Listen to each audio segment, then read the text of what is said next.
I became a BIM coordinator at the age of 22. I then helped dozens of architects and engineers make the exact same transition the same way that I was able to do it. I built a tutoring company early on in my career, and we had one of the biggest social media followings in Australia. And now I run a BIM training company with the intention of helping you get into the BIM industry and helping you rapidly accelerate in your career. So in this video, what I want to do is break down my 3-step framework that allowed me to achieve every single one of these things within a very short period of time. So I'm going to condense 5 years of brutally honest advice into this one video.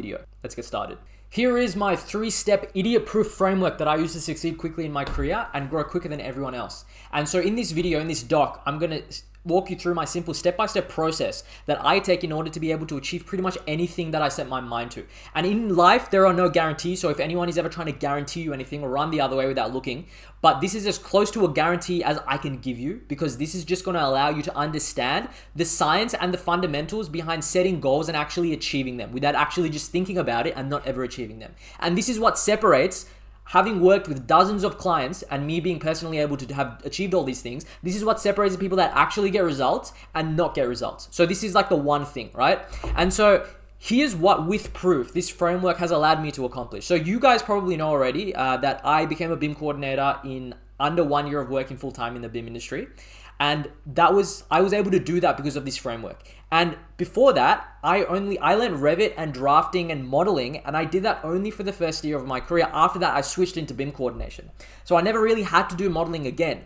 And I did modeling and drafting and all this Revit stuff when I was in university. So while I was in university, I was actually working and getting exposure to this stuff. And I was able to find a way using this strategy to actually find a job and get a company to hire me and give me an opportunity to be able to do this stuff early on, so I can front load my career and actually make a lot of like the progress later on and let my career compound itself, right?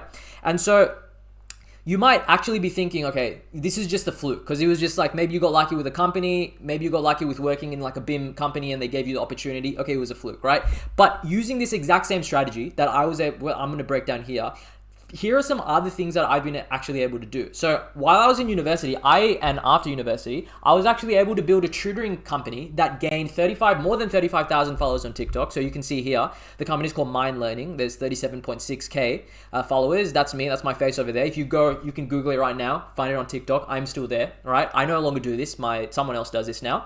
And that same company, 10,000 followers on Instagram, right? If you look at, so I knew the skills and I figured out the input-output equation, which I'm about to show you, that allowed me to then grow a social media channel on TikTok, right? Grow it on Instagram. And then I did the same thing for this current video that you're watching. Like if you look at my YouTube channel, within 1 year, I've only been posting videos for a year. I was able to go from pretty much 0 subscribers to however many subscribers I have now, which is 2,500. But you can probably imagine in the next 2-3 years how this is going to grow as well, because I know exactly the input-output equation in order to get what I want in life, right? And so after that, with that tutoring company, I helped hundreds of students succeed academically, and I helped them get into university, into medicine, into engineering, whatever degree they wanted to get into, right? I no longer work on that anymore because I am doing BIM now, and I have this BIM training company, which I'm currently working on. And I started YouTube, like I said before, and I have 2,500 subscribers in under a year, right? And now I've created a BIM coordination coaching program that's helped dozens of engineers and architects break into the industry. This is like my BIM accelerator program that I work with these people every single day in order to help them achieve their goals. Some people want to get into the BIM industry. Some people have big ideas like creating firms and creating businesses later on. And so these people that are really motivated and passionate about their careers and about their lives, we all sort of come together in order to achieve that together, right? And so the reason I'm saying all this stuff, because some of this stuff is irrelevant, right? Like you don't need to know that I had a tutoring company before this, but the reason I'm saying this is because from the outside, this looks like a string of successful outcomes. But the truth is, none of this was by accident. I followed a very specific goal-setting process that focused not on outcomes, but behind systems and control. And that's what I want to break down in this video, because this is the one simple thing, right, that actually allowed me to achieve all these things. And you can watch all the other videos on my channel, and I've gone through BIM stuff, I've gone through Revit stuff. You have all the skills there, but people learn these skills and never achieve an outcome. And this video is going to tell you why that is, right? And this video is going to tell you exactly what you need to do in order to achieve the outcome, despite having or not having the skills. And so the thing is about setting goals. And you have to stop chasing outcomes and start chasing the process. And most people fail to reach their goals because the way that they set goals is very outcome based. It's not process based. Okay, so let me give you an example. A common mistake that people do is they say, I want to become a BIM coordinator. I want to make $130,000 a year. I want to lose weight, right? So these are very outcome based goals that you might have. And this sounds good, right? But the problem is it depends on external factors like interviews, job availability, the company needs.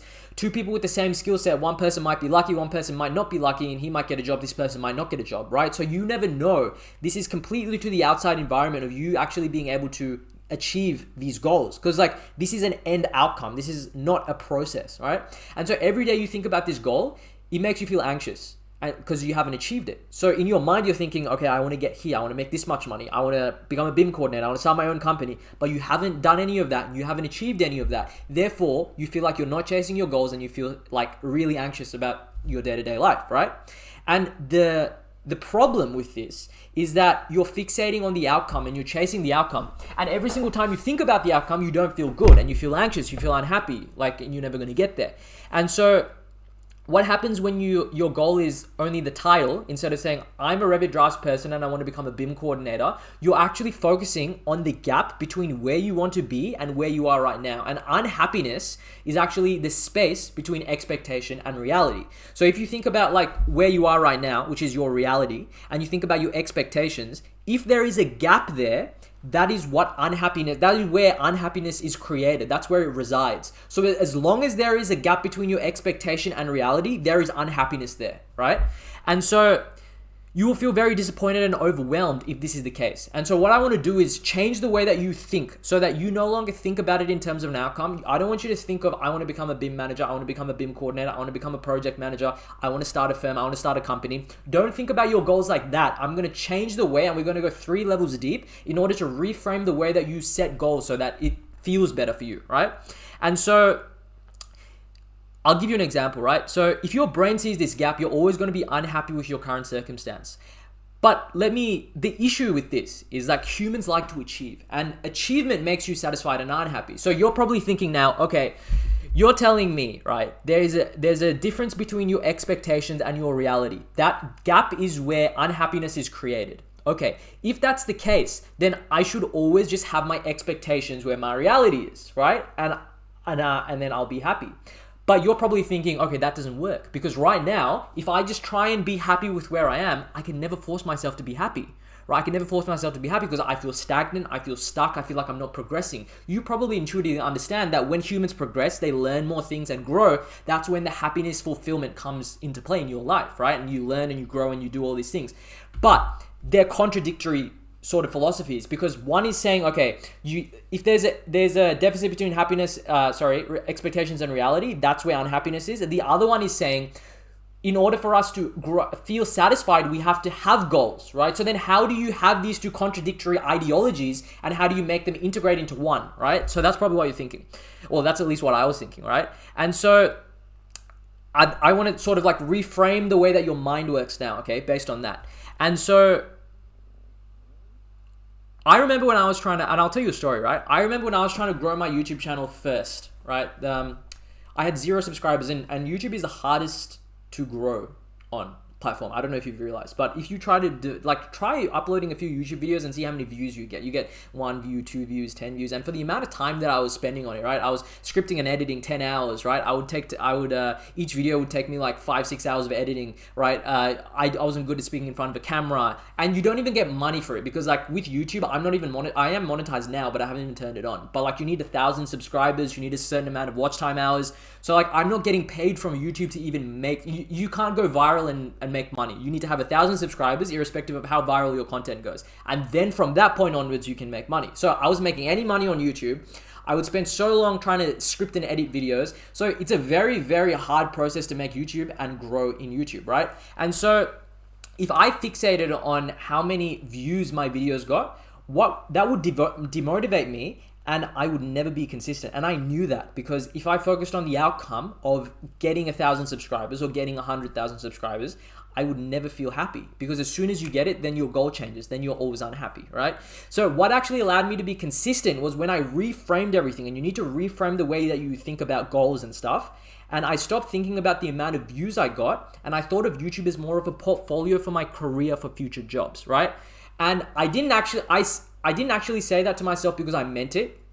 I actually didn't even have the intention of having YouTube videos to show my future employers. Like, that wasn't my intention at all. But I thought, okay, no one is watching these videos. That's fine. All I'm going to do is make like 50 videos. And if no one watches it, it's still going to be a good outcome because I'm going to be able to give it to a future employer and they're going to see that, okay, this guy is skilled. This guy knows what he's talking about, right? So that was my intention. That allowed me to then take the outcome of, okay, I want to get 1,000, like a vanity metric. I want to get 1,000 subscribers or 100,000. And I take that outcome and then I place that outcome in the process. The outcome then became in the process. Okay, one YouTube video, that's good because this is for my future employer to watch. Another video, that's good because this is for my future employer to watch, right? So everything became, you're plucking pretty much the outcome that you ultimately want and you're putting it in the day-to-day activities, in the process. And so what I did was I tricked my mind to the point where I started to feel happy about just creating a YouTube video because it wasn't tied to the goal of getting views. So I disconnected my goal with the process. Or you have to trick your mind so that the goal is embedded within the process. And so I knew how to change my mindset behind that. So I took pretty much my YouTube like goal and I put it in every single video. And I knew that as long as I created a video, people would watch it and this would be good for my future. This is going to be good for my career. And that is the one shift that allowed me to then be consistent every single week, post videos and grow the channel. And so if you can't find strategies like that in order to change your idea about goals, rather than setting a outcome, because if I focused on the outcome, I would never be able to focus on the process, right? Let's just say your idea is to lose weight. If you're trying to lose weight and you focus on the outcome that you are overweight, you are never going to lose weight because all you are thinking about is I am overweight. If you focus on the process, the day-to-day actions that you require in order to lose weight, losing weight becomes a byproduct rather than a thing that you're focusing on, okay? And so that's like the distinction that I need you to make. And so that is the example that I wanted to give you, but you still might not fully understand it. So what I want to do is break this down into like a philosophy so you can understand this, right? And so what I do is I break it down into 3 stages. You have an outcome, which is pretty much your outcome-based goal. Like I want to become a BIM manager. I want to become a project manager. I want to grow my own company. Then you have underneath that skills, okay? You have to break it down into, okay, I want to start a firm, like an architectural firm later on. What are the skills that I need in order to start that? Okay, I need to know how to draft. I need to know how to do coordination. I need to know how to do BIM management. I need to know how to communicate properly. I need to know how to do presentations properly. So now you have a bunch of skills, right? You've gone one step deeper. Instead of just saying that I want to become this, you're saying I need to learn these skills. That gives you more control because you can't control whether or not you're going to have a successful firm, but you can control whether or not you're going to learn these skills. And what you can then do is go one level deeper into daily inputs. And so if you go into daily inputs, then you can be like, okay, I want to learn how to do BIM coordination. What I'm going to do is each day I'm going to spend 30 minutes or 1 hour watching videos on how to actually learn the Autodesk Construction Cloud. After that, I'm going to spend 30 minutes to an hour each day from 5 to 6 p.m. every single day learning Navisworks. So do you see how each day then I've broken the outcome to the skills to the daily inputs. Daily input has time and it also has what you're going to do and it's very specific. And so if you now change your goal from an outcome-based goal from, let's just say, for example, I want to become a BIM coordinator. If you change it from I want to become a BIM coordinator to then skill-based goal, I want to learn ACC, Navisworks, MEP fundamentals, and leadership skills. What you then do is you go one level deeper. I'm going to watch a tutorial on how to use the ACC for clash detection from 6 to 7 p.m. every day and implement it as I learn it for like 3 months. Do you see how specific the daily input-based goal is, right? If you then create a list of all the things that are daily inputs, okay, I'm going to do it from 6 to 7 for ACC, 6 to 7 for Navisworks, 7 to 8 for Navisworks, and I'm going to learn 8 to 9 for like MEP fundamentals. You learn these 3 things every single day for 3 months. Now it becomes easy for you to hit your goal because your goal is set in the process rather than the outcome, okay? So every day you now go and you learn. That is your goal. It is done. So do you see now there is actually no deficit between expectation and reality because you know that you're heading towards a trajectory But your goal is no longer in the I want to become a BIM coordinator. Your goal is in the I want to do each of these things every single day. So every single day when you do your 2 hours of studying for the skills that you need to learn, your goal has been ticked. So you're happy. The deficit between expectation and reality shrinks because your expectation is that your goal was to do the 3 hours of work every single day, and your reality becomes, okay, I've done the 3 hours. So you become your, it was the other way around, but you bring your reality down to your expectation, because each day you can control doing 3 hours of work or 2 hours of work or 30 minutes of work or however long you need to do it, right? You can control that. So as long as you do that every single day, you have very, very small deficits between expectation and reality. And so if you all you have to do is use the outcome as like the top of a triangle. Like, this is the direction that I want to go in. I want to go in the direction of project management. I want to go in the direction of BIM coordination. I want to go in the direction of starting my own company, whether that be a training company or a freelancing company or a architectural firm, drafting firm, or architectural design firm. Doesn't matter. You can use the outcome as, okay, this is the direction that I want to head, but it's not really the goal. I don't define it as a goal, right? The goal is broken down 3 steps further into the daily actions that I need to do in order to get to there. So what you traditionally think of as a goal, it becomes the vision. Okay, what you traditionally think of as a goal becomes the vision, and what you do every single day becomes the goal. And so what you can do is then your deficit between expectation and reality is shrunk every single day, so much to the point where you feel happy, you gain momentum, you start to actually achieve things, you learn the skills, and then you just naturally over time end up at where you want to go to. Okay, and so that is the reframe that I want you to do with not outcome-based goals, but daily input-based goals. And the reason this works is you can actually study every day, you gain back control, you can track progress, you can feel successful immediately and not one day in the future. Because the thing is, like, people want to become another person. People want to achieve something. But you don't realize that it's all in your mind.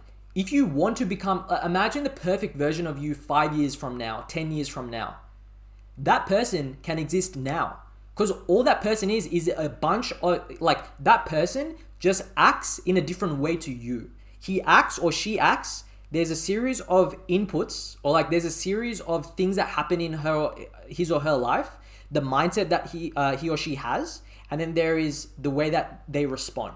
You can respond the exact same way that the person that you wish to be responds in right now. There is no difference. It's just you're not doing it yet, right?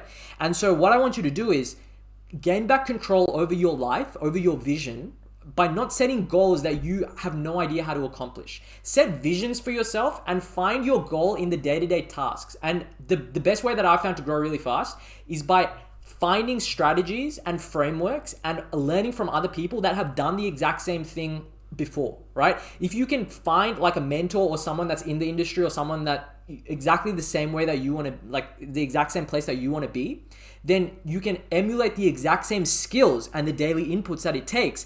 And then just by definition of doing those things, you will naturally converge into your ideal goal, right?